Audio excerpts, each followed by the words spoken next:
A 17-year-old boy was gunned down by Fulani herdsmen in IBAROPA. Sunday IGBOHO laments, and our politicians want us to live at peace with them.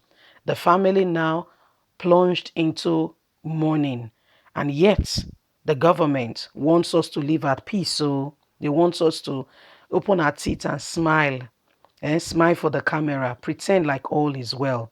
Is that really what it is? A 17-year-old boy has been killed. That is somebody who is just beginning life. The parents are happy. He is now responsible. The father can ask him to say, send an email for me. What is my password? Our parents now. They will ask you all the questions. They tell you to open an email for them. You are the one that will still hold the email and the password, just on a light time. But really, this is what is happening. People's children, young lives are being taken. Please don't forget to give us a thumbs up. Subscribe if this is your first time. Let's understand what is going on. A 17-year-old boy was gunned down by Fulani herdsmen in IBAROPA. Sunday IGBOHO's aide, Koiki, tells it all. Igbara local government area for Oyo State was one of the areas the Yoruba activist Sunday IGBOHO visited after he gave a 2 weeks notice to Fulani herdsmen to leave IBAROPA land due to the report he got that Fulani herdsmen were killing, kidnapping, and forcefully having their way with women in the land, which made indigents to cry out as they could no longer go to their farms and carry out their agricultural activity.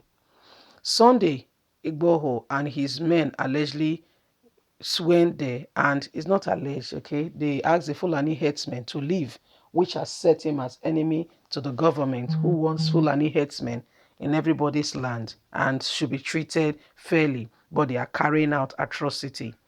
Just yesterday afternoon, the spokesman of Sunday IGBOHO, who is also his media aide, Olayemi Koiki, took to his well-known page on Facebook called Koiki Media to share a heartbreaking news. According to him, a 17-year-old boy identified as Sponis was shot dead by Fulani herdsmen in IBAROPA around 9 p.m.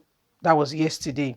Said the family of the deceased revealed that he was shot dead at close range on his way to farm in the morning and died on the spot. There is no doubt that some people are trying, to cause chaos in the country and turn it upside down so that they can carry out their devilish plan. I think it is high time people come together and build. The government are saying they should come together and build a country. They should come together and stay together as one. But these Fulani herdsmen, they are not normal people. Let's call it. Let's be honest.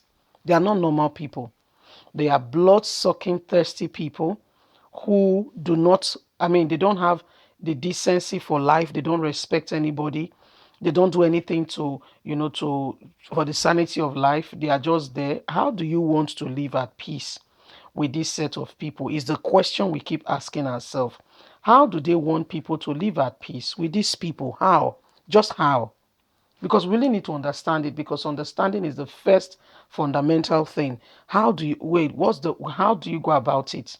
The person you want to live at peace with does not want to live at peace with you. In fact, he's telling you, I will cut off your neck. I don't want you here. But they say you should live at peace with the person. So the government really needs to understand, really needs to redefine to Nigerians what this living at peace with Fulani really means. What does it mean? What does it mean living at peace with the Fulanis? What does it mean? How do you live at peace with them? Is the question we should be asking. How? The how, it needs to be explained. Now, this young man was coming from the farm or going to the farm in the morning, and this happened. Probably the parents are aged. The parents can no longer do anything. He's been killed. Who will go to the farm for them? Remember, there is no system in Nigeria, there is no provision in Nigeria economy to look after the less privileged. So who is going to look after them? Who are they going to send to get firewood, to get water, to do one or two things? How is it going to be? How is life going to be? Is the government even aware that this has happened? So these are important questions we should be asking ourselves, and not just take a blanket cover and say everybody live at peace. And if you don't live at peace with Fulanis, you will have yourself to blame. How? I mean, the question still remains again, how? How do you want those parents to continue life? Do you know that they've been plunged into sorrow? Probably the only child, maybe a son of their old age. And now he's 17. They are looking hopeful to life that this man is going to bring them so much joy.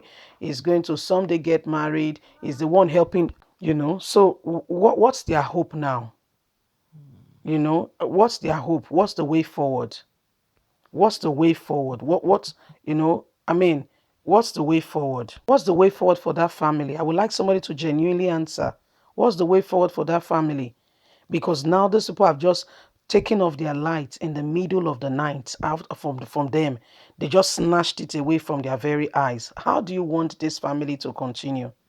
Even if it was not the only child or the only son or whatever, this is their child. I'm just painting those scenarios so you can understand how important it is. This is their baby. This is their child. And somebody has come and taken him away, and you think that is all right, is okay. Nobody should talk, nobody should speak. And the government is still going ahead, say, live at peace with them. I just want to really understand it. What do you do? What is peace? What do you term as peace? What's your definition of peace in the face of all that is happening?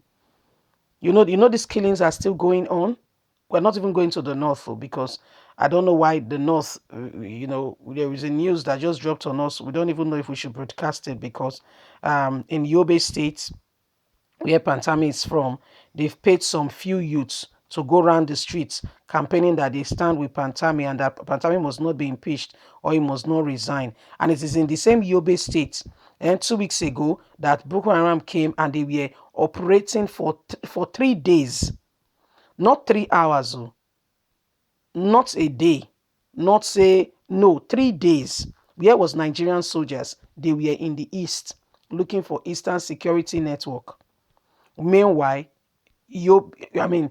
I don't understand what the issue really is in Nigeria. I'm trying to really understand what is going on in Nigeria, what they term as important, what's their definition of important, how they describe, and how do we understand what is happening?